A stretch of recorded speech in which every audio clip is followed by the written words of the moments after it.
Once upon a time there was a thief with a wolf's heart, brutal, cunning, intelligent, and swift in his running, truly a scoundrel.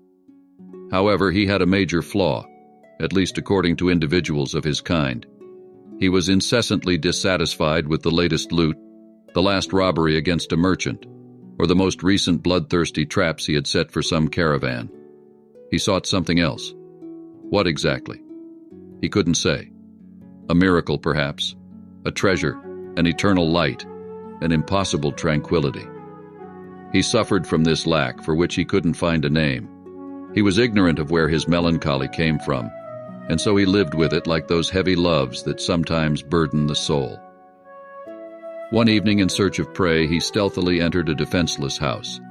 It was silent, dark, seemingly uninhabited. He cast a keen glance in the semi-darkness and saw only a few pieces of furniture and partially open windows. In the center there was a table with a loaf of bread on top, which suddenly asked him, "Brother, what exactly are you seeking?" The thief startled, turning his restless eyes everywhere. "Who spoke?" he asked. "It's me. Didn't you want a miracle?" replied the bread. "I hoped so, but you surprised me. I can clearly see your sad soul. Your accumulated thefts are enviable provisions, but undoubtedly inedible. Do you wish to discover something finally untouched by anything? To know what music knows? To love as I know how to love?" The thief smirked and said, "Do you love those who devour you? Those who don't love cannot nourish. Do you want my power?" "Yes, certainly. I'm interested in what enriches me. Know that you must tread the path I once walked." The thief sat at the table and said to the bread, "Tell me." And the bread began, "Let the ear of your heart listen. Do not fear whatever I say. One autumn day I was first buried in the land of the dead. I rotted away. I slept for a long time. Something within me sprouted. I felt reborn. Then a desire, a surge, a dream of heaven, a hunger for light came to me. But the night of my aspirations was so heavy, so cold. Everything told me, what folly! How could such a frail being tear apart these infinite shadows?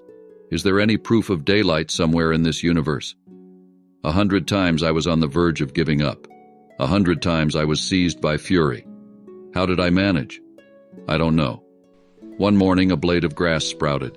It was me, alive, dazzled, convinced I had arrived in the paradise of wheat grains. The azure air, the sun, the birds, freedom. What a wonder. I thought God is reaching out to me, has seen me, and finally welcomes me. I grew further, offered myself to downpours, clouds, and the wind's gusts. I experienced that pride of existence that makes one believe in eternity. The first days of summer arrived, along with the army of reapers, the futility of prayers, and the apocalypse of scythes. I was bound, beaten, ground into powder beneath the millstone, drowned, kneaded, thrown into the oven, and finally extracted by my executioner from that hell of embers. It is thus, and no other way, that I became sustenance. I possess the incomparable power to give my strength to the living. Tell me, do you want this power, you thief of insignificant things? No, keep it, the man replied. I prefer 100 times to remain with my unanswered questions and my terrors as a stray creature. Love is too hard. Farewell.